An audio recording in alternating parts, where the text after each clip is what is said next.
Welcome students. Class 10th के board exam के बाद स्टूडेंट्स का एक कॉमन क्वेश्चन है कि मुझे क्या लेकर पढ़ना चाहिए 11-12 में। तो इस क्वेश्चन का सिंपल सा जवाब ये है कि आपको 11-12 में क्या लेकर पढ़ना है, ये डिपेंड करेगा कि आपको आगे क्या बनना है। ठीक है, आपका एम ऑफ लाइफ क्या है। तो जो स्टूडेंट्स अपने करियर को लेकर सीरियस रहते हैं वो अपना एम ऑफ लाइफ पहले ही से तय कर लेते हैं, पहले ही से डिसाइड कर लेते हैं, इसलिए उनको अपना करियर चूज़ करने में कोई दिक्कत नहीं आती है, कोई परेशानी नहीं होती है और उनको पहले से पता होता है कि मुझे 10th के बाद क्या लेकर पढ़ना है। लेकिन ज़्यादातर स्टूडेंट जो है इस बारे में सिंसियर नहीं होते और वो नहीं सोचते कि मुझे क्या लेकर पढ़ना है। 10th के बाद वो अपनी टीचर से कंसल्ट करते हैं, अपने रिश्तेदारों से, फैमिली वालों से जो पढ़ाई लिखाई कर चुके उनसे कंसल्ट करते हैं और अपने करियर के बारे में पूछते हैं। तो मैं इस वीडियो में इन्हीं चीज़ों के बारे में डिस्कस करने वाला है, यानी करियर के बारे में डिस्कस करूँगा कि आपको आगे क्या बनना है, तो उस हिसाब से आपको क्या लेकर पढ़ाई करना चाहिए। ये वीडियो आपके लिए बहुत इम्पोर्टेंट होगा। तो स्टूडेंट्स, क्लास 10th के बोर्ड एग्ज़ाम यानी माध्यमिक या हाई मदरसा एग्ज़ाम के बाद क्लास 11 से पढ़ाई का हमारा 3 अलग अलग स्ट्रीम या लाइन हो जाता है। एक होता है साइंस, एक आर्ट्स और एक कॉमर्स। ठीक है, हो सकता है इसके बारे में आप जानते भी होंगे। ओके, मैं इनके बारे में थोड़ा थोड़ा डिस्कस करूँगा और उसके बाद हम करियर पे जो बात है उस पर मैं आता हूँ। ओके, तो सबसे पहले बात करते हैं साइंस की। साइंस जो है ये आमतौर पे जो फर्स्ट डिवीज़न स्टूडेंट होते हैं, जो 60% से ज़्यादा लाते हैं, उनको दिया जाता है, क्योंकि साइंस जो है ये आमतौर पे साइंस से रिलेटेड जितने भी पढ़ाई आगे उसके लिए होता है। ओके, तो साइंस में क्या क्या सब्जेक्ट आपको 11 क्लास में लेना है, क्या बेस्ट होगा, अच्छा होगा, मैं इस पर बात नहीं कर रहा हूँ। ओके, इस पर मैं अलग से वीडियो बनाऊंगा कि कौन कौन सा सब्जेक्ट्स कौन सा स्ट्रीम या लाइन में लेना चाहिए। मैं जस्ट थोड़ा सा इसके बारे में बताऊंगा, उसके बाद जो मेन बात है उस पर आता हूँ। साइंस में आमतौर पे आपको अपना फर्स्ट लैंग्वेज यानी बंगाली, हिंदी, उर्दू जो भी हो, सेकंड लैंग्वेज इंग्लिश, और उसके साथ आपको 3 मेन सब्जेक्ट लेना पड़ता है। ठीक है, 3 मेन सब्जेक्ट आमतौर पे इस तरह से होता है, एक फिजिक्स होता है, एक केमिस्ट्री होता है और एक मैथ होता है या बायोलॉजी। ओके, तो इसमें भी 2 पार्ट है, एक होता है प्योर साइंस। प्योर साइंस मतलब उसमें फिजिक्स लेना होगा, केमिस्ट्री लेना होगा और मैथ लेना होगा। आप क्लास 10 में फिजिकल साइंस पढ़े हैं, वहीं फिजिकल साइंस 11 में 2 पार्ट में बढ़ जाता है, एक होता है फिजिक्स और दूसरा होता है केमिस्ट्री। ओके, और मैथ उसके साथ रहता है। तो फिजिक्स, केमिस्ट्री, मैथ, जिसको शॉर्ट में PCM कहा जाता है, ये प्योर साइंस के लिए होता है। ओके, और एक दूसरा होता है बायो साइंस, उसमें फिजिक्स, केमिस्ट्री और बायोलॉजी लिया जाता है। जो आप क्लास 10 में लाइफ साइंस पढ़े थे जस्ट, वो क्लास 11 से बायोलॉजी में चेंज हो जाता है। ओके, और इसके साथ एक चौथा ऑप्शनल सब्जेक्ट लिया जाता है। ऑप्शनल में भी आप बहुत सारा हो सकता है, मैथ हो सकता है, स्टैटिस्टिक्स हो सकता है, कंप्यूटर साइंस हो सकता है, वगैरह वगैरह। ओके, तो ये था साइंस का एक थोड़ा सा। उसके बाद आर्ट्स आ जाते हैं। आर्ट्स में आपको जो है बहुत सारा सब्जेक्ट चॉइस मिलता है। फर्स्ट लैंग्वेज, सेकंड लैंग्वेज के अलावा यहाँ पर आपको history, geography, political science, psychology, education वगैरह वगैरह, इसमें बहुत तरह के सब्जेक्ट्स यहाँ पे आते हैं। ओके, और ये एवरेज स्टूडेंट्स और अच्छे स्टूडेंट्स भी ले सकते, कोई प्रॉब्लम नहीं। कॉमर्स जो होता है ये आमतौर पे हिसाब किताब से जुड़ा हुआ स्ट्रीम या लाइन है। ओके, जिसमें अकाउंटिंग किया जाता है, हिसाब किताब किया जाता है कंपनी का, बिजनेस से। अगर आप बिजनेस से रिलेटेड पढ़ाई करना चाहते हैं, बिजनेस में इंटरेस्टेड है, तो आपको कॉमर्स लेना चाहिए। ओके, तो इसमें आमतौर पे हिसाब किताब किया जाता है। इसका जो मेन सब्जेक्ट 11 क्लास में होता है वो होता है अकाउंटेंसी। ओके, उसके साथ और भी सब्जेक्ट कॉम्बिनेशन होता है, जैसे कि बिजनेस ऑर्गेनाइजेशन, इकोनॉमिक्स, ये सब होता है। ओके, तो ये तीनों मैंने इसके बारे में थोड़ा थोड़ा सा बताया। अब हम जो आते हैं मेन, यहाँ पर मैंने कुछ आपका करियर ऑप्शन रखा है और उसके हिसाब से मैं एक एक करके बात करूँगा। सबसे पहले आते हैं, जो पहला है वो है, अगर आप फ्यूचर में डॉक्टर या इंजीनियर बनना चाहते हैं तो फिर इसके लिए आपको साइंस लेकर पढ़ाई करनी होगी क्लास 11 में।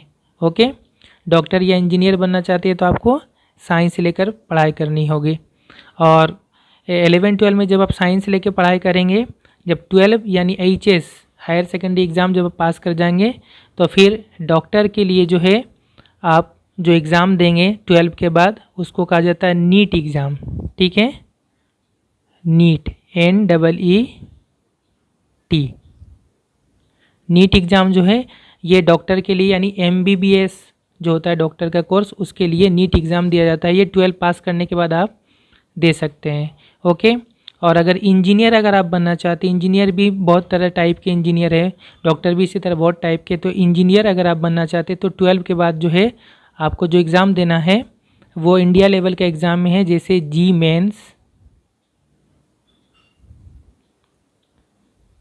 Main joint entrance examination. Okay, इसी तरह से जी मेन के साथ साथ जी एडवांस भी होता है, joint entrance examination advance. Okay, तो नीट का फुल फॉर्म होता है national eligibility cum entrance test.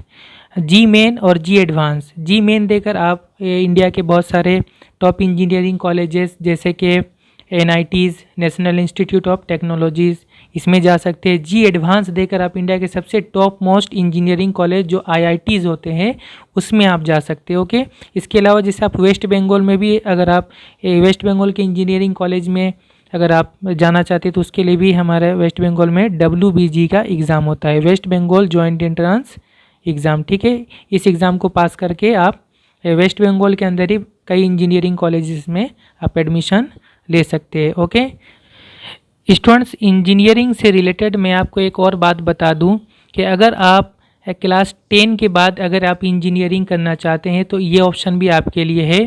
इसके लिए आपको जेक्सपो एग्ज़ाम देना पड़ता है जो आप क्लास 10 के बाद दे सकते हैं। जेक्सपो एग्ज़ाम देकर आप वेस्ट बंगाल में जो पॉलिटेक्निक होते हैं वहाँ पर आप 3 इयर्स का 3 साल का इंजीनियरिंग कोर्स कर सकते हैं जिसको हम लोग डिप्लोमा कोर्स कहते हैं। ठीक है, तो ये आप क्लास 10 के बाद जेक्सपो एग्ज़ाम पास करके आप इसमें जा सकते हैं। ओके, और अगर आप 12 क्लास साइंस लेकर पास कर जाते हैं उसके बाद अगर आप 3 साल के डिप्लोमा वाले इंजीनियरिंग में जाना चाहते हैं कोर्स में तो फिर 12 के बाद भी एक ऑप्शन रहता है, वो वोकलेट एग्ज़ाम होता है। वोकलेट एग्ज़ाम देकर आप 3 साल का जो इंजीनियरिंग कोर्स है डिप्लोमा उसके डायरेक्ट सेकेंड ईयर में जा सकते हैं। ओके, और इन सब के बारे में अगर आपको डिटेल जानकारी चाहिए तो फिर आप नीट लिख कर या जी मेन, जी एडवांस, WBG, जेक्सपो वगैरह लिख कर आप गूगल में सर्च कर सकते हो। ओके, और ये मेल फीमेल गर्ल्स और बॉयज़ दोनों के लिए। ओके स्टूडेंट्स, यहाँ पर एक बहुत ही इंपॉर्टेंट बात वो रह गया, वो ये कि डॉक्टर बनने के लिए जो नीट एग्ज़ाम आप देंगे तो डॉक्टर के लिए आपको बायोसाइंस लेना ज़रूरी होगा। ओके, इसमें आपका जो मेन सब्जेक्ट होगा वो बायोलॉजी होना ज़रूरी है। ओके, और इंजीनियरिंग में आपका प्योर साइंस यानी मैथ, फिजिक्स और केमिस्ट्री ये होना ज़रूरी है। डॉक्टर के लिए नीट के लिए क्या होगा, मैथ, फिजिक्स, केमिस्ट्री और बायोलॉजी ये इंपॉर्टेंट होगा। बायोलॉजी सबसे इम्पोर्टेंट, और इंजीनियरिंग के लिए फिजिक्स, केमिस्ट्री और मैथ। ओके, नेक्स्ट है इंडियन आर्मी में सोल्जर बनना यानी फ़ौजी बनना। अगर आपकी हाइट 5 फुट 2-3 इंच से ज़्यादा हो और आपका वेट भी अच्छा हो और चेस्ट यानी सीना जो है वो भी अच्छा हो, यानी कि आपका टोटल फिज़िकल बॉडी अगर अच्छा है और आप एक फ़ौजी बनना चाहते हैं फ्यूचर में, तो फिर आप जो है आर्ट्स, कॉमर्स, साइंस तीनों में से कोई भी एक लेकर पढ़ाई कर सकते हैं और इंडियन आर्मी में सोल्जर बन सकते हैं। ओके, मैं थोड़ा सा इसके बारे में बता दे रहा हूँ कि इंडियन आर्मी में जो सोल्जर होते हैं, फ़ौजी होते हैं, वो 3 अलग अलग टाइप के होते हैं। ठीक है, एक फ़ौजी जो होते हैं वो जनरल ड्यूटी वाले होते हैं। ओके, और उसके लिए जो है आप 10th पास करके डायरेक्ट जा सकते हैं। 10th पास करके जो है डायरेक्ट जा सकते हैं। उसके लिए इंडियन आर्मी क्या करती है, रैली वगैरह करती है जिसमें दौड़ वगैरह होता है मैदान में, और उसके बाद हाइट नापा जाता है, चेस्ट देखा जाता है, तो ये सब करके आप जा सकते हैं। ठीक है, और उसके बाद दूसरा टाइप जो है सोल्जर का वो है टेक्निकल सोल्जर। टेक्निकल सोल्जर में बहुत सारे टेक्निकल का उसमें गन्स वगैरह और बहुत सारे तोप वगैरह जो होते हैं छोटे, ये चलाने वगैरह पड़ते हैं ये सब। तो ये टेक्निकल सोल्जर जो अगर बनना चाहते हैं तो इसके लिए आपको साइंस लेकर पढ़ाई करनी पड़ेगी। ओके, और ये आप 12 क्लास के बाद जा सकते हैं। और उसके बाद तीसरा जो टाइप है सोल्जर का वो है क्लर्क या स्टोर कीपर टाइप के सोल्जर।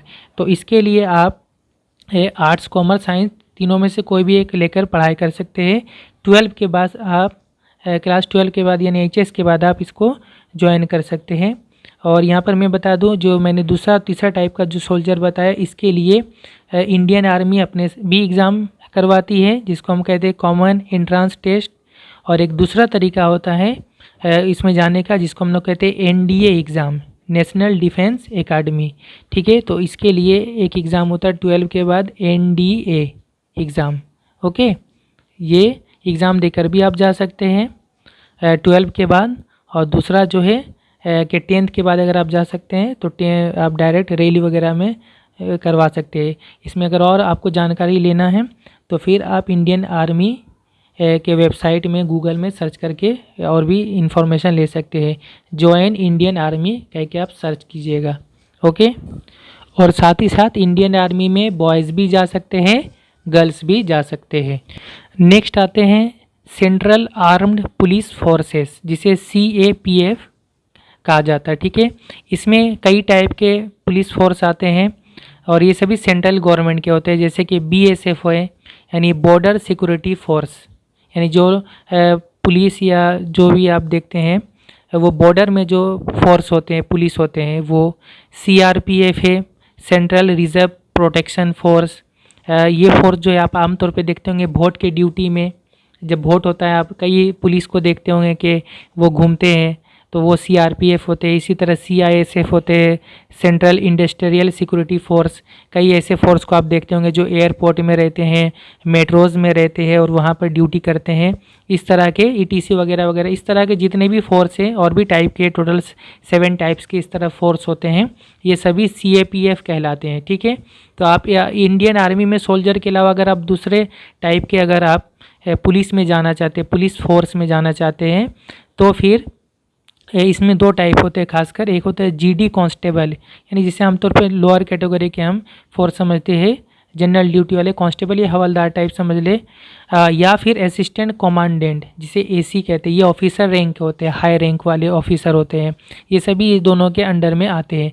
तो इनमें अगर आप जाना चाहते हैं, करियर बनाना चाहते हैं, तो यहाँ भी आप आर्ट्स, कॉमर्स या साइंस तीनों में से कोई एक लेकर आप पढ़ाई कर सकते हो। ओके, लेकिन इसमें भी आपको वही चाहिए, अच्छी हाइट चाहिए, और बॉयज़ के लिए चेस्ट अच्छा होना चाहिए, और साथ ही साथ जो है वेट भी आपका सही होना चाहिए। तो ये सब इसके क्राइटेरिया कंडीशंस हैं। ओके, और इसमें भी मेल और फीमेल दोनों जा सकते हैं। और इसके बारे में थोड़ा सा मैं बता दूं कि जो कांस्टेबल वाला होता है एग्ज़ाम, ये आप 10th क्लास पास करके जा सकते हैं। ठीक है, 10th क्लास पास करके आप जा सकते हैं। और इसका जो एग्ज़ाम होता है वो करवाता है SSC, staff selection commission. Okay, SSC की वेबसाइट में आप GD कांस्टेबल सर्च करेंगे तो आपको मिल जाएगा। ओके, तो ये आप 10th क्लास के बाद कांस्टेबल के लिए जा सकते हैं। और अगर आप असिस्टेंट कमांडेंट बनना चाहते हैं, जो हाई रैंक के ऑफिसर होते हैं इनमें, तो फिर इसके लिए जो है आप आर्ट्स, कॉमर्स, साइंस कुछ भी लेके पढ़ाई कर सकते हैं। ओके, और ये आप जो है कॉलेज पास करने यानी ग्रेजुएशन करने के बाद आप इसमें जा सकते हैं। ठीक है, कॉलेज यानी ग्रेजुएशन, पूरा कॉलेज का जो 3 इयर्स का पढ़ाई होता है उसको हम ग्रेजुएशन बोलते हैं। ओके, वो आप कंप्लीट करने के बाद फिर ये एग्ज़ाम दे सकते हैं। और इसका भी एग्ज़ाम जो है UPSC के थ्रू होता है। UPSC union public service commission इसका एग्ज़ाम करवाती है। आप UPSC असिस्टेंट कमांडेंट करके आप सर्च करके इसका डिटेल ले सकते हैं। ओके, इसी के साथ साथ इसी के पैरेलल में एक और बात बता दूं, अगर आप वेस्ट बंगाल पुलिस आप अगर जाना चाहते हैं, West Bengal police WBP, West Bengal police में अगर आप जाना चाहते हैं तो फिर उसके लिए भी 2 अलग अलग पोस्ट है। एक कांस्टेबल का पोस्ट है जो छोटा है, जो नीचे है। ठीक है, सबसे लोअर है कांस्टेबल, और एक होता है SI, सब इंस्पेक्टर। ओके, तो कांस्टेबल में अगर आप जाना चाहते हैं WBP वेस्ट बंगाल पुलिस में, तो उसके लिए आपको सिर्फ 10th पास होना होगा। 10th पास करके आप जा सकते हैं। ओके, और उसमें भी हाइट वगैरह ये आप सर्च करके देख सकते हैं। WBP कांस्टेबल कह के आप गूगल में सर्च करके आप उसका डिटेल्स ले सकते हैं। और अगर आप WBP में वेस्ट बंगाल पुलिस में SI यानी सब इंस्पेक्टर अगर आप बनना चाहते हैं, जो हाई रैंक है, थोड़ा ऊंचा पोस्ट है, तो फिर उसके लिए आपको ग्रेजुएट होना पड़ेगा यानी कॉलेज पास करना पड़ेगा। कॉलेज यानी 12th के बाद कॉलेज 3 साल कंप्लीट करने के बाद आप उसके एग्ज़ाम दे सकते हैं, और उसके लिए आप कुछ भी लेके पढ़ाई कर सकते हैं, arts commerce science. Okay, next है पायलट। ओके, यानी अगर आप हवाई जहाज़ उड़ाना चाहते हैं, आप आगे चलकर पायलट बनना चाहते हैं, तो फिर आपको साइंस लेकर पढ़ाई करनी पड़ेगी। ओके, और साइंस में आपको प्योर साइंस लेकर पढ़ना होगा, मैथ और फिजिक्स इसमें रहना ज़रूरी है। ओके, अब पायलट के बारे में बताऊं थोड़ा सा कि पायलट अब 2 तरह से बन सकते हैं। एक है IAF, Indian air force. Indian air force में भी आप पायलट बन सकते हैं एक, और दूसरा है कमर्शियल पायलट, जो आमतौर पे प्राइवेटली जो फ्लाइट स्कूल होते हैं उनमें ज्वाइन करके बनते हैं। ओके, और ये आमतौर पे आप देखते हैं जो आदमियों को लेके जो जहाज़ जाते हैं आमतौर पे, वो सब ये कमर्शियल पायलट होते हैं। तो मैं थोड़ा सा इसके बारे में बताऊँ कि इंडियन एयर फोर्स में अगर आप पायलट बनना चाहते हैं तो ये किस तरह से होगा।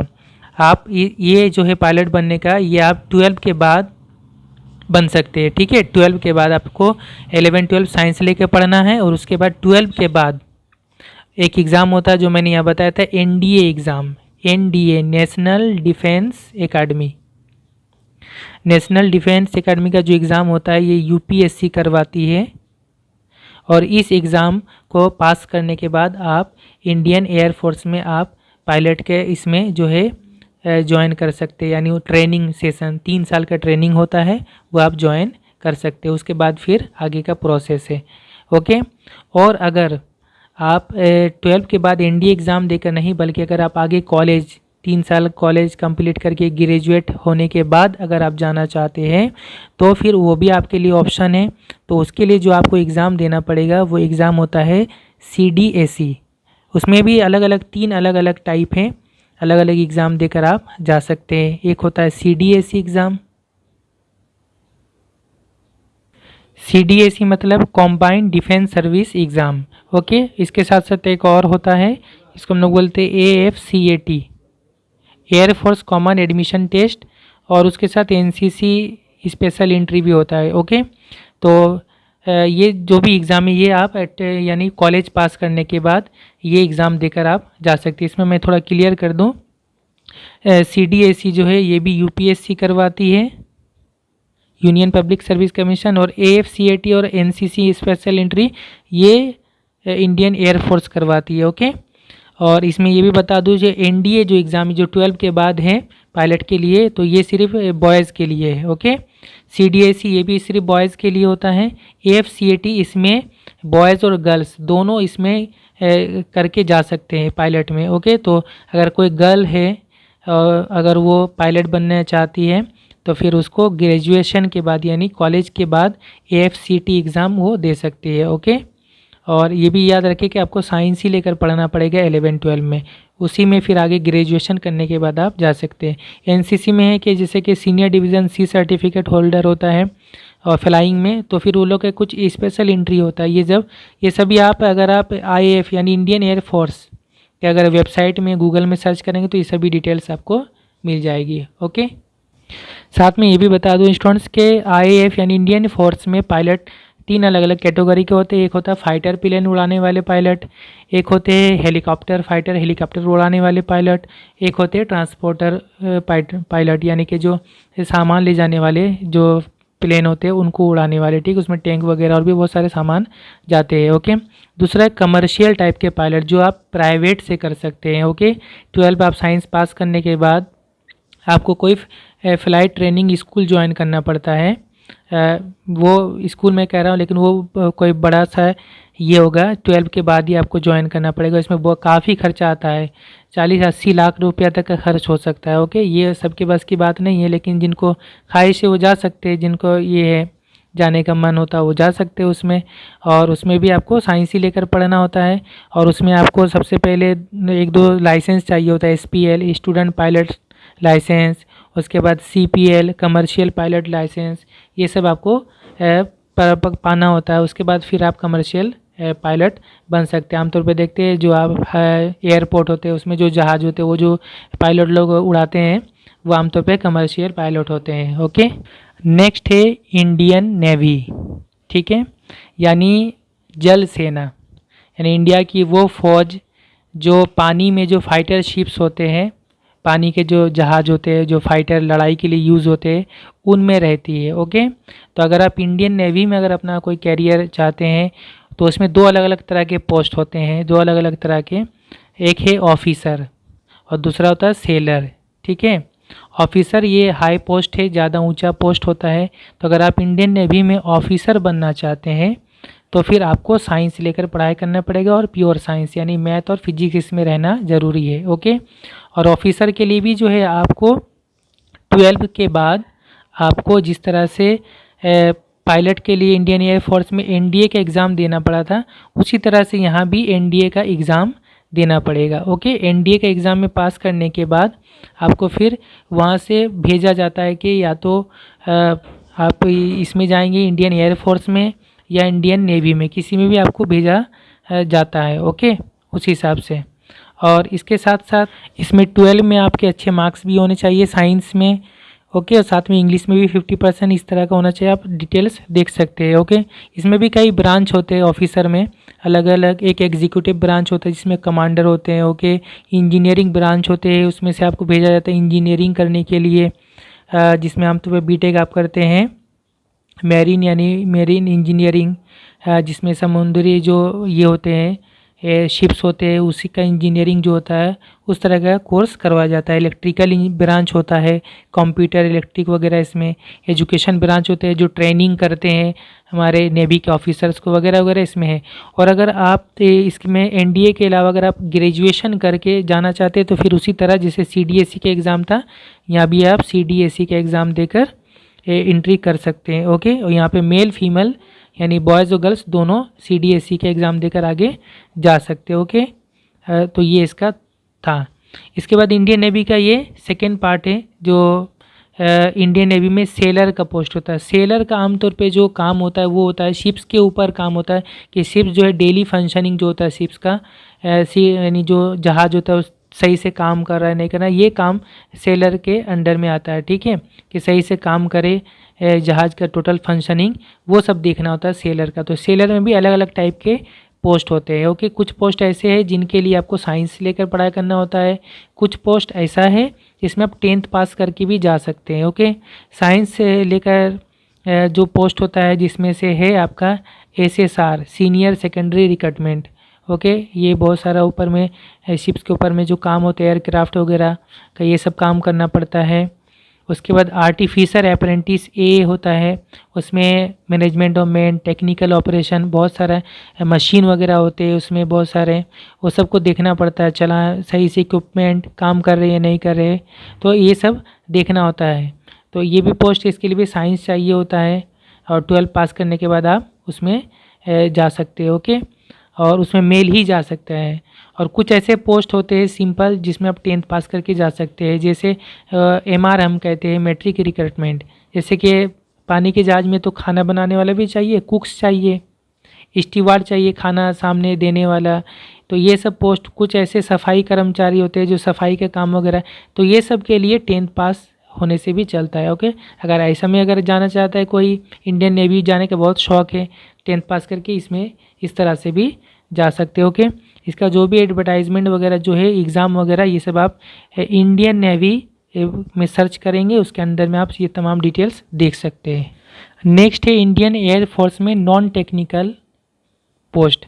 तो नॉन टेक्निकल क्या, तो ये आमतौर पर टेक्निकल नहीं है। टेक्निकल यानी वहीं पे आपका जैसे पायलट हो गया, ऑफिसर, इस तरह के जो टेक्निकल है वो पायलट होते हैं, और भी इस तरह का जैसे इंजीनियर वगैरह, ये टेक्निकल है। नॉन टेक्निकल में बहुत सारे ऐसे पोस्ट हैं इंडियन एयरफोर्स में जहाँ पे आप साइंस, आर्ट्स या कॉमर्स कुछ भी लेकर पढ़ाई करेंगे तो आपका करियर बन सकता है। ओके, नॉन टेक्निकल पोस्ट में जैसे कि अकाउंट्स के ऑफिसर होते हैं, लॉजिस्टिक ऑफिसर होते हैं, उसके बाद एडमिनिस्ट्रेटिव ऑफिसर होते हैं जो एयर ट्रैफिक वगैरह कंट्रोल करते हैं, बहुत सारे ऐसे पोस्ट हैं।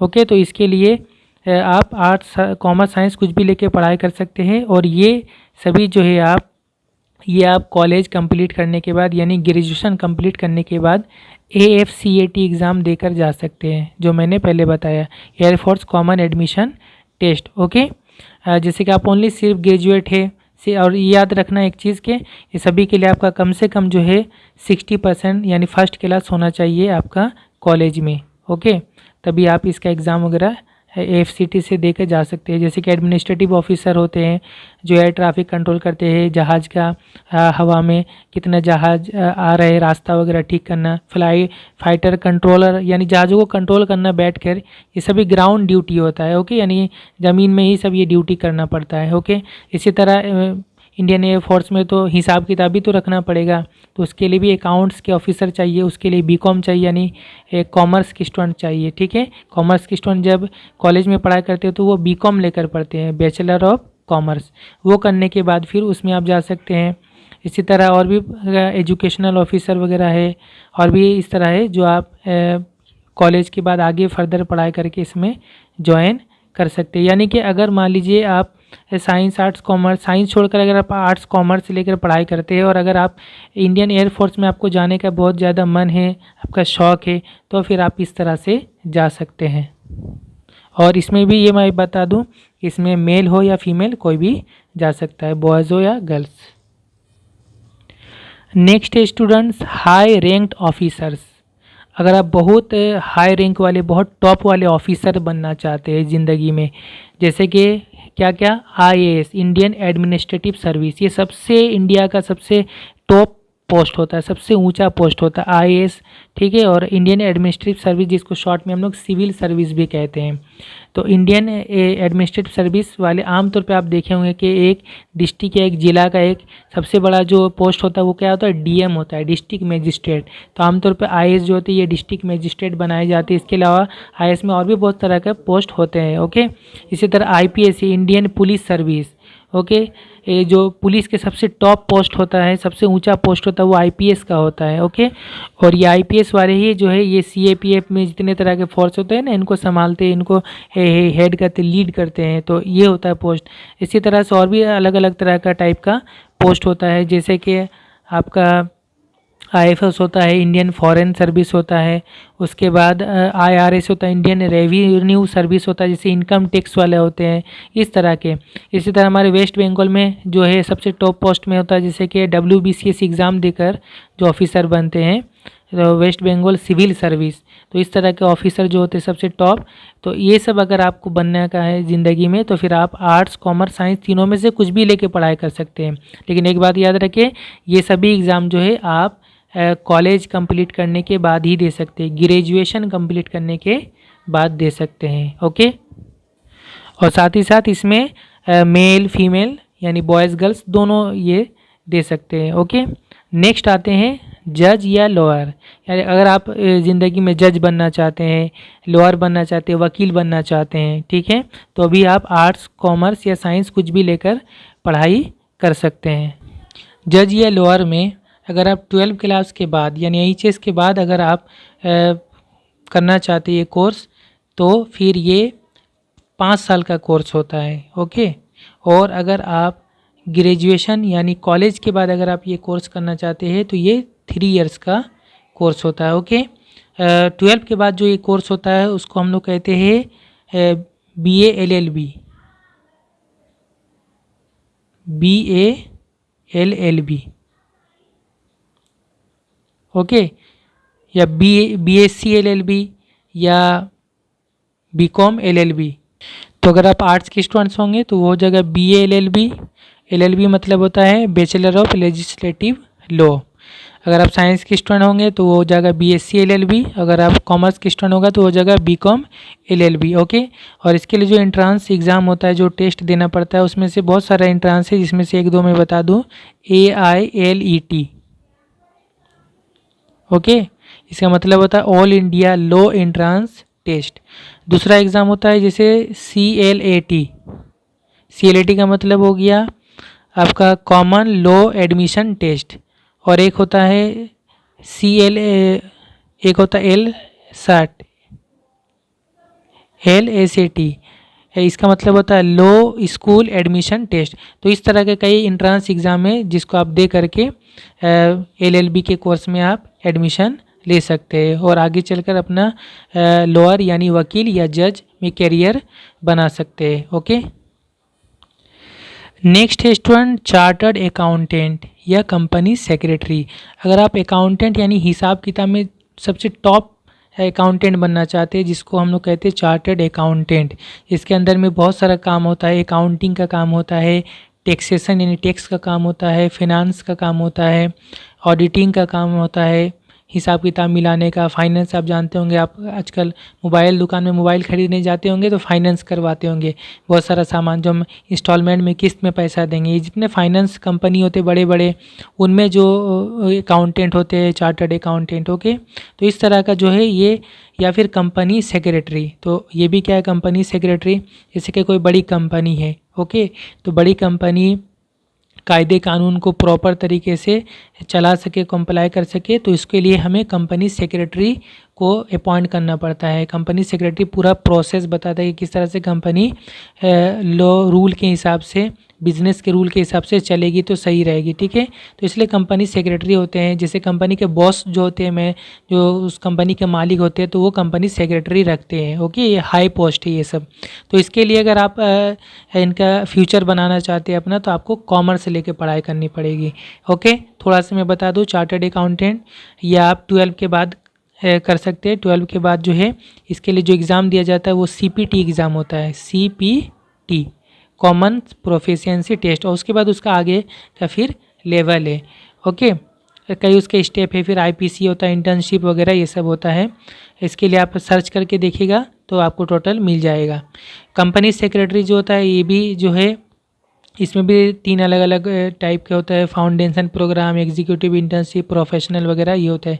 ये भी आप 10 के बाद 12 के बाद आप दे सकते हैं।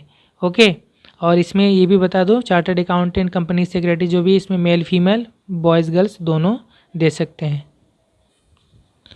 नेक्स्ट है स्टूडेंट बैंकिंग जॉब्स। अगर आपको बैंक के जॉब्स में इंटरेस्ट है, आप बैंक में नौकरी करना चाहते हैं, जैसे बैंक में कुछ ऑफिसर बनना चाहते हैं या मैनेजर बनना चाहते हैं या उसमें क्लर्क, हाई रैंक के क्लर्क बनना चाहते हैं वगैरह वगैरह, तो फिर जो है आप कॉमर्स, आर्ट, साइंस कुछ भी लेकर पढ़ाई कर सकते हो। ओके, कोई प्रॉब्लम नहीं है, मेल हो या फीमेल, बॉयज़ गर्ल्स दोनों इसमें कर सकते हैं।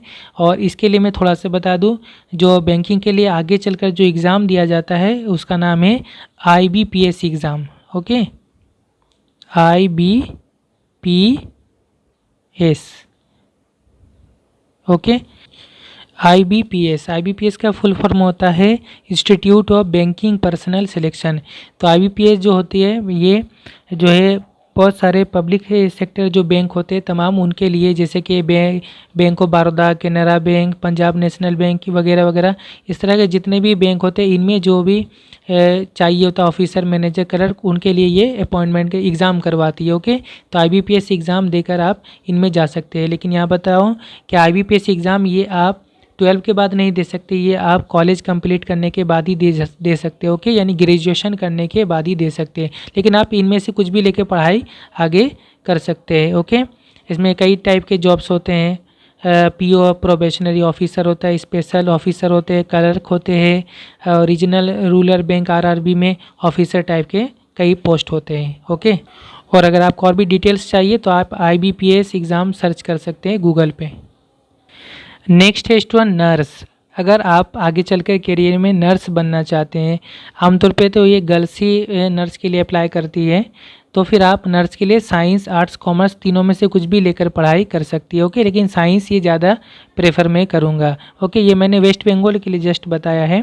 और नर्स के लिए आगे चलकर जो आपका ये कोर्स होता है, एक होता है GNM, ठीक है, जनरल नर्सिंग एंड मिडवाइफरी। ये जो है ये 3 इयर्स का कोर्स होता है, 3 साल का कोर्स होता है, और इसमें मेल और फीमेल यानी बॉयज़ और गर्ल्स दोनों अप्लाई कर सकते हैं, लेकिन ये 12 के बाद आप अप्लाई कर सकते हैं। ओके, और उसमें आपका 40% कम से कम मार्क्स होना चाहिए टोटल, और इंग्लिश में भी। ओके, एक होता है GNM, ये 3 इयर्स का होता है, और एक होता है ANM, auxiliary nursing and midwifery.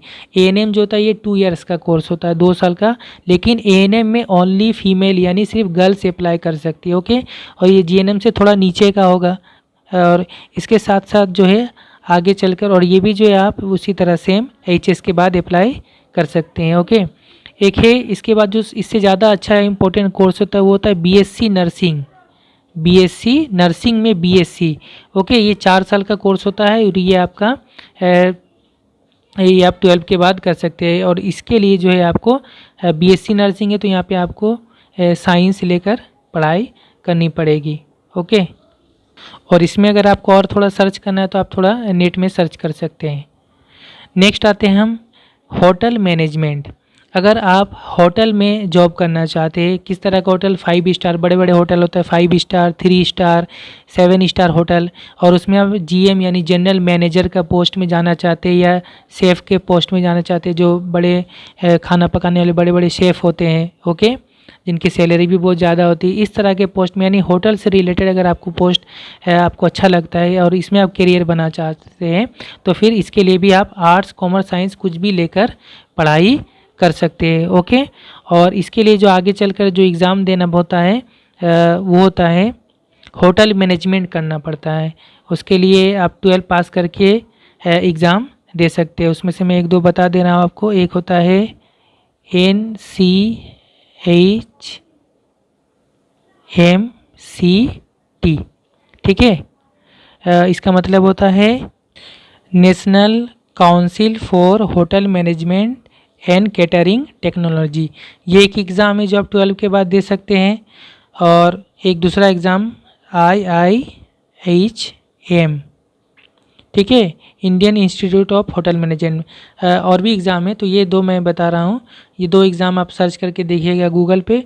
इसको देकर जो है आप 12 पास करने के बाद ये एग्ज़ाम देकर आप जा सकते हैं होटल मैनेजमेंट का कोर्स करने, जिसको हम लोग कहते हैं बैचलर ऑफ होटल मैनेजमेंट। कई ऐसे अलग अलग कॉलेजेस है जो होटल मैनेजमेंट करवाते हैं। नेक्स्ट स्टूडेंट्स, न्यूज़ रिपोर्टर या एंकर। अगर आप न्यूज़ रिपोर्टर बनना चाहते हैं, आजकल आप देखते हैं कि बहुत सारे न्यूज़ चैनल है, रिपोर्टर लोग रोड में रहते हैं और अलग अलग जगहों से बताते रहते हैं, दिखाते रहते हैं। न्यूज़ रिपोर्टर को तो आप अच्छी तरह जानते हैं। एंकर जो होते हैं आप देखते होंगे कि न्यूज़ चैनल में बैठकर जो न्यूज़ सुनाते हैं, पढ़कर बताते हैं, उनको एंकर कहते हैं। तो न्यूज़ रिपोर्टर या एंकर अगर आप बनना चाहते हैं, फ्यूचर में इसमें करियर बनाना चाहते हैं, तो आप आर्ट्स, कॉमर्स, साइंस कुछ भी लेकर पढ़ाई कर सकते हैं। ओके, और 12 एग्ज़ाम के बाद, ठीक है, 12 के बाद एचएस के बाद आपको जो कोर्स करना पड़ेगा इसके लिए वो होता है बीए इन जर्नलिज्म, ठीक है। इसके लिए जो कोर्स होता है जर्नलिज्म या फिर मास कम्युनिकेशन होता है। ओके, जर्नलिज्म,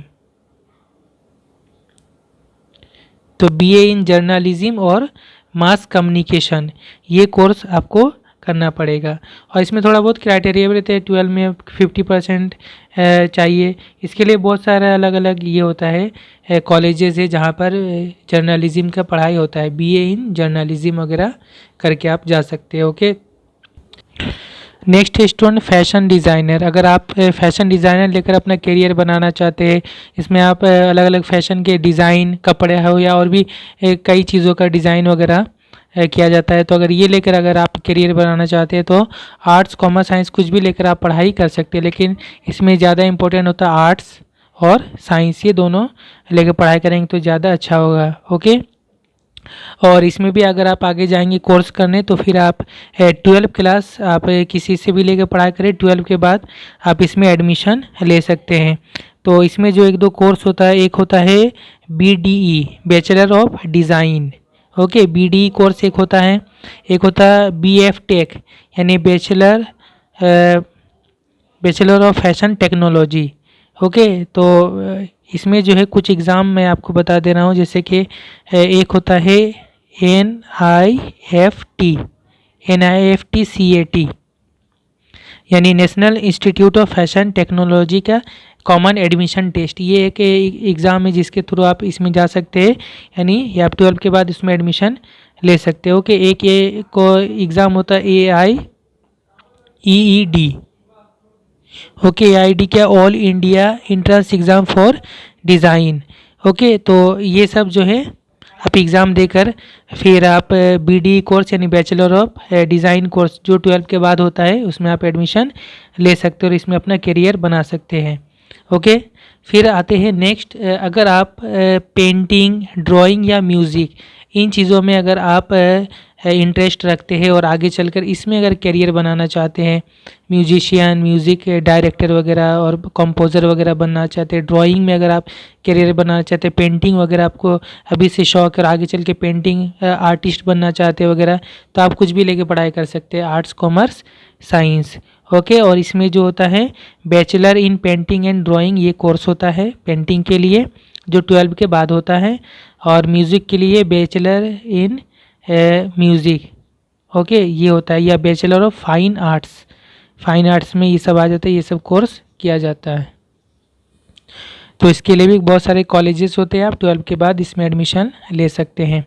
इसके बाद आखिर में मैंने रखा टीचर या प्रोफेसर, क्योंकि आमतौर पे मैंने सबसे आखिर में टीचर को या प्रोफेसर को क्यों रखा, बहुत सारे टीचर नहीं बनना चाहते, उनको अलग अलग इंटरेस्ट होता है और बहुत सारे को पढ़ाना अच्छा लगता है। प्रोफेसर यानी कॉलेज या यूनिवर्सिटी के जो टीचर होते हैं उनको हम प्रोफेसर कहते हैं।